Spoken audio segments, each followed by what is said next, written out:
Welcome to the Get Unbusy podcast. I'm your host, Kate Philpott, and this podcast is all about throwing your busy work out the window. You deserve to stay locked in on the parts of your business that light a fire under your hoo-ha, all right? The passion-driven freedom lifestyle, not being glued to your laptop every waking minute of the day. It's time to build a business that works for you, not one that works you into the ground. So, let's get unbusy, shall we? Hello and welcome back to the Get Unbusy podcast. Welcome to 2026. We made it. We made it. Listen, in today's episode, we've got an important conversation to have, okay? It is now 2026. You may have new, fresh intentions and new, fresh goals, and you might be getting fired up by the time you hear this. You might be really fired up. Not just getting, but like already there, honey. Or you might also be on the side where you're already starting to slack a little bit. Regardless of where you're at, I know there is a certain life that you want to live for yourself. If there wasn't, you wouldn't have stumbled across this podcast. You wouldn't have seen the name and been like, ooh, maybe that's a bit of me. You would have probably just seen this chick and been like, nah. So let's talk about it, right? I know there's a certain life you want to live for yourself. It requires a certain level of financial comfort. It requires a certain level of time flexibility and ultimately autonomy with what you can do with your time. I've seen people for years create an ideal schedule, right? And they put all this effort into it and it's this big exciting thing. Of course it is. And then they forget about it. It becomes just another thing that they did that got them fired up once. But then when it comes to the day-to-day, it's not even on their radar. And there are reasons for that. Very clear reasons. Now, I just have one little announcement before we jump into the juicy bits here. And that is that for the next couple of months, the Get Unbusy podcast is going to be a bi-weekly podcast. So because of the huge projects that I've got going in behind the scenes, I just had to figure out some capacity somewhere. So this is me molding my capacity in real time. This is you seeing exactly how I'm doing that. So rather than it being a weekly podcast, it'll be bi-weekly, but you already know every single one of these episodes. I mean, feel free to go and binge them. If you haven't listened to every single episode, listen to every single episode, because sometimes I get the urge to do another episode and I'm like, oh, I already did an episode on that. And I don't know if you realize just how much juice is already living inside of this. So feel free to still have a weekly listening party for yourself. But for the foreseeable future, I would say we're going to be in bi-weekly episodes season. Okay. All right. Into the episode.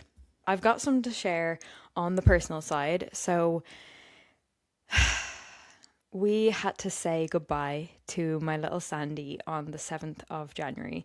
So anyone who has ever known me probably for the past 15 years knows about Sandy. She was my little Cavalier King Charles, my soulmate dog. Anyone who's ever known me probably knows how much I adored her, because I would just show her off to everyone. I was so proud of her. So when I was 14, on Christmas Day, my parents told us that we were getting a dog. And this was like, what? This news blew my mind, because my brother and I had asked for a dog for years, like my entire childhood. And my parents were never, ever interested. My mom was not a dog person. My dad wasn't really a dog person. And they were like, we don't want to be the one taking care of this dog, you know. But anyway, I don't know what changed in their mind to make this decision, but they did. They told us that day we were getting a dog, and then we spent the next couple of days like researching, like, what kind of dog are we gonna get? Where are we gonna go to get the dog? And blah blah blah blah. And we had 2 breeders to visit on the 30th of December, 2010. So we drove all the way to Westmeath. So I live in Meath. We drove all the way to Westmeath, met who would soon be Sandy. She was 8 weeks old.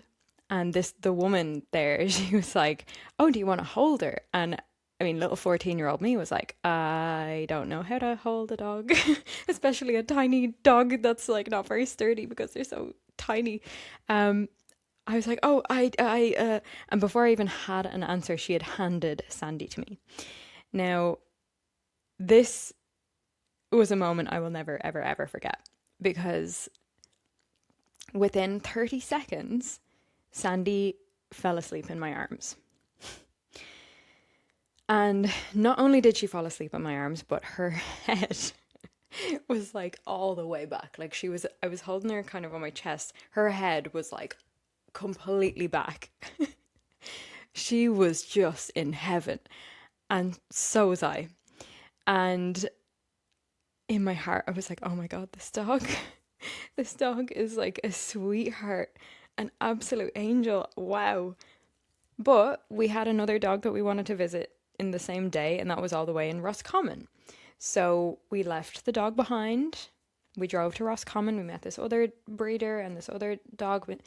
It was a bit iffy because she was willing to let the dog go at 6 weeks and they're meant to stay with their mother until 8 weeks. And so that wasn't going to work. We met this beautiful little male puppy there, 6 weeks old, but I didn't want to take him at 6 weeks old. I didn't think that was right. I remember we pulled in somewhere for food and I was saying to them, like, I can't stop thinking about the first dog that we saw, the little female puppy. And they were like, yeah, you had quite a moment. So we actually drove back to Westmeath that same day. We picked Sandy up. God, I'm getting emotional. But that was it. That was the start of that era of my life. Oh my God. Like, me and Sandy had a moment. I knew from that moment when I met her the first time, like, there's something special about this dog. And there absolutely was. Oh God. Yeah. It's harder to do than I thought. Oh my God. Okay. So I won't go into all of the nitty-gritty, but basically I was 14 when I got Sandy. There were so many formative years in there between the ages of 14 and now 29. A lot happens in those years. There was my junior cert, which is like your like GCSEs in the UK. There was my leaving cert, which is like A levels in the UK. I don't really know what that refers to in the US. Sorry.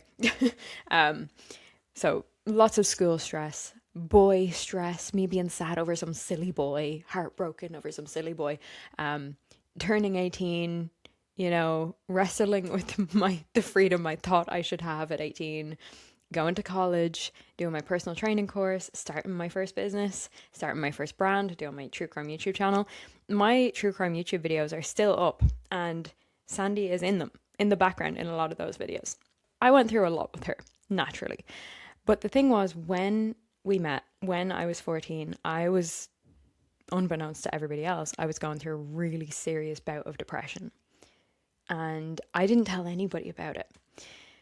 I didn't tell anyone about it until I was in my 20s, actually. So I now think that there was a reason something changed in my parents' minds at that time. Sandy was sent to me for a reason, and I truly do not know if I would be here if it wasn't for her. Because when I say a serious bout of depression, I mean as bad as it gets. Like, I didn't want to be around at all. So Sandy just was this light that came into my life right when I needed her most. And I never would have left her behind. So that's the beginning.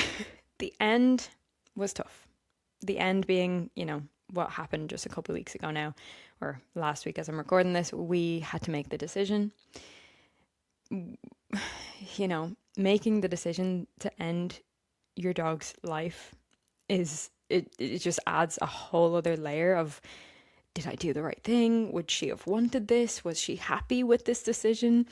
We obviously didn't want her to suffer, and she didn't, but she was on an intense decline, and we actually knew about this decision for about 6 weeks before it actually happened. So that was a really strange time period, but at the same time we got to soak up those last few weeks and take her places. And like the Sunday before she passed away, I took her to my new apartment, the one I'm moving into with my boyfriend. She was there, she had a little walk, and that was her last walk. Anyway, I really, really, really dreaded this happening since the moment I met her. And I can confirm it is 100 times worse than I ever thought it would be. My heart,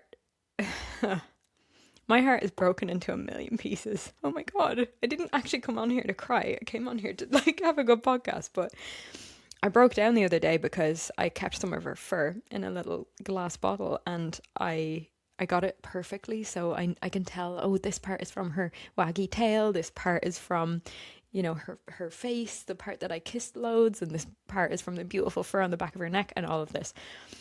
But it made me realize, like, this is all I have left of her, which just shook me into oblivion. The other thing is I had the pleasure of giving her final cuddle. She was on my lap as the vet put her to sleep. She was comfy. She was happy. She had a belly full of rotisserie chicken. She was happy. But yes, this will be an interesting journey. I've never gone through anything so terrible right at the beginning of the year before. I want to have a great year. I've got some fantastic ideas that I'm really excited about.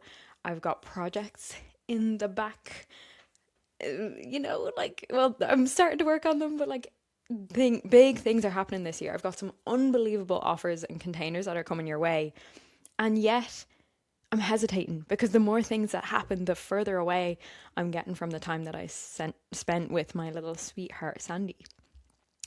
And this is why this conversation about time just feels different now. Because when something like this happens, it really just recalibrates your brain. It recalibrates everything and how you see everything. Because suddenly time isn't this abstract thing that we're trying to optimize. And it's not like we're not going to have forever. I know one could expect a dog is not going to last that much longer than 15 years, but it's just so final. And it makes you realize time is precious. Time is finite. It's actually, our lives are actually not going to go on forever. And we kind of go about the day to day thinking that they will. And it's just made me reflect on how we think we're designing our lives versus how we're actually living them. So that's what brings me to this idea of the ideal schedule, right? And why so many people create an ideal schedule that they never actually benefit from. So when I say ideal schedule, and we're getting into the meat and potatoes here, I mean, like, when you go to either a spreadsheet or you make a mock-up of a week, maybe it's even on your Google Calendar, and you create a template of how you would love your week to be. Yeah. This is a fantastic idea, but I do have a bone to pick with it. Most people do it from the wrong perspective. They do it from the perspective of building out their dream schedule. And you might be like, Jesus, Kate, what are you on about? Like, is that not exactly what you mean?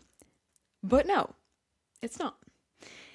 People create their dream schedule where it's based off future circumstances. So it's based off when they get their work hours down below 20 hours, when they've hired a VA, when they're done taking on one-to-one clients, when they've quit their job, right? I'll tell you one thing. That is a surefire way to demotivate and uninspire the fuck out of yourself. There is a strategy in which this works, and I'll get to that in a moment, but the last thing I want for you is to be looking at something each week that's currently out of reach. And another thing is, the way I've mentioned it, that's built for a version of you that actually doesn't exist yet. So dream schedule is designed for future you, but present you is the one who has to live inside it.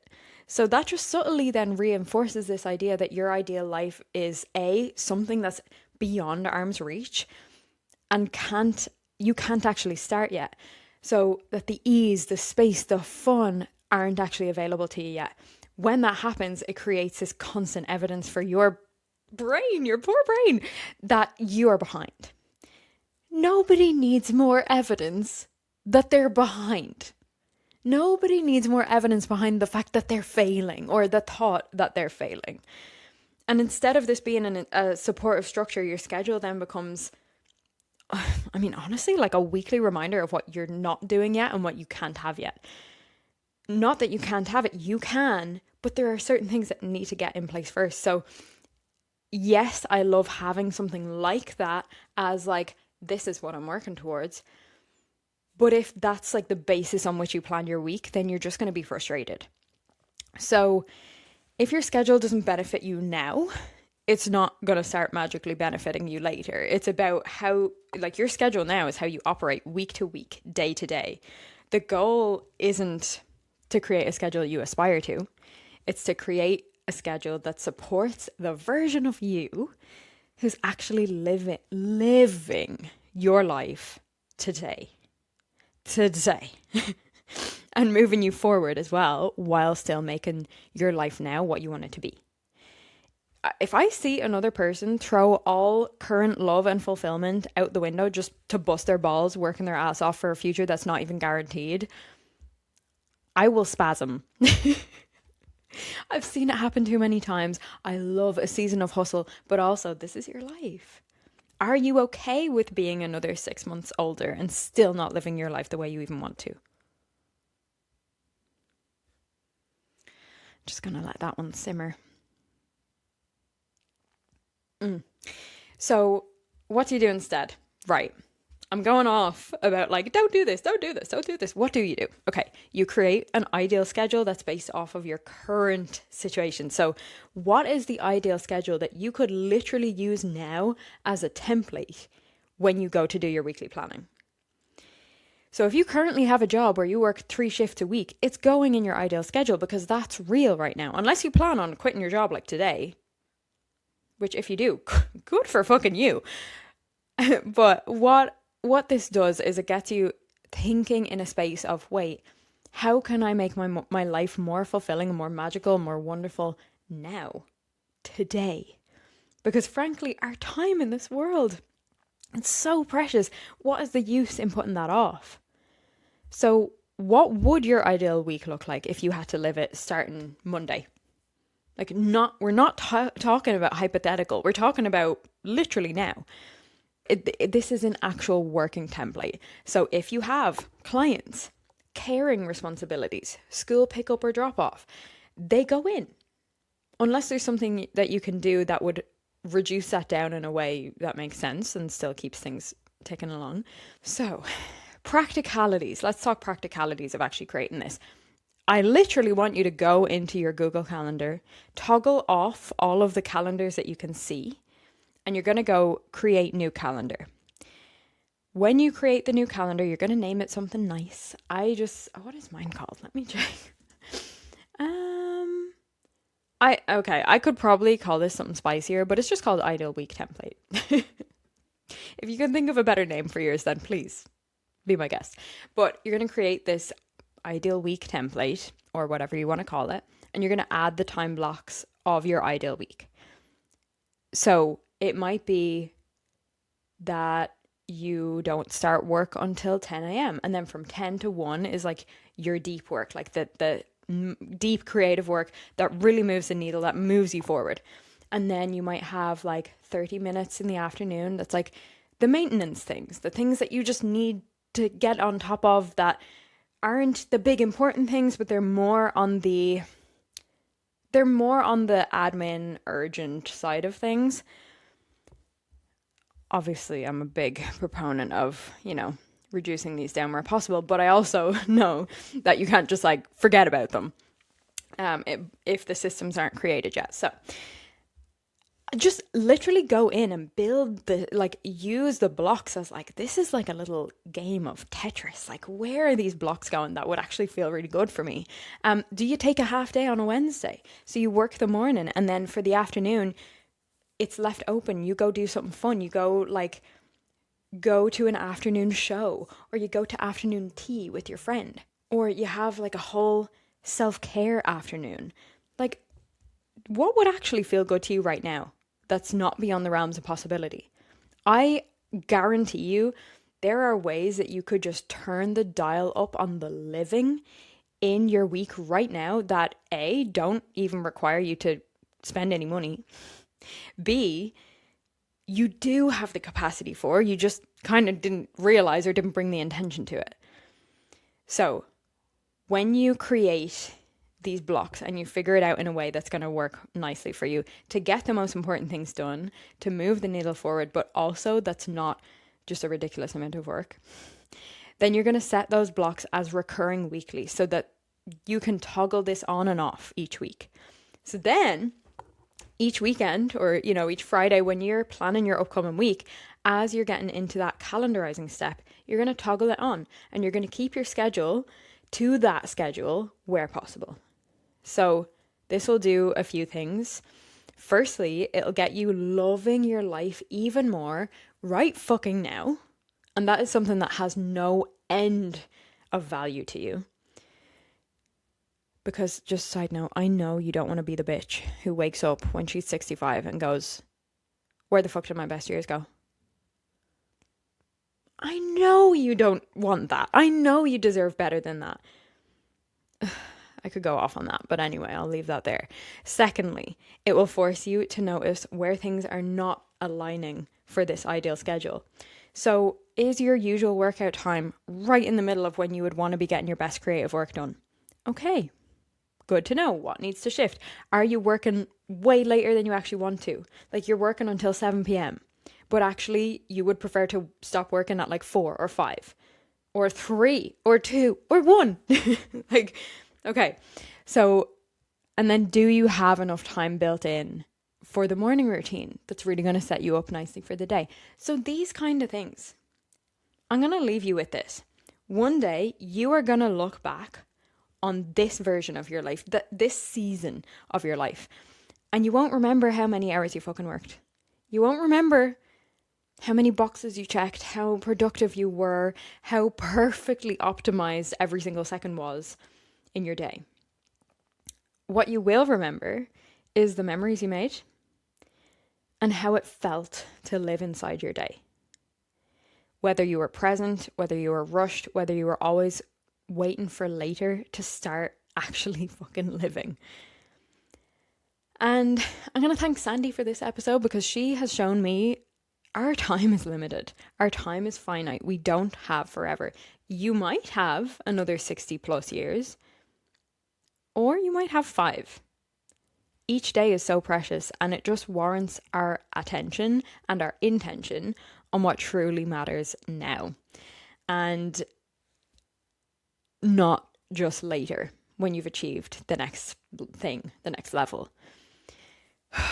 Okay, if this episode hit for you, I would really, really encourage you to actually do the exercise we talked about. Go now, if you can do it now or later today, create that ideal schedule based on your real life right now and notice what shifts for you in the next 7 days when you actually implement the new plan.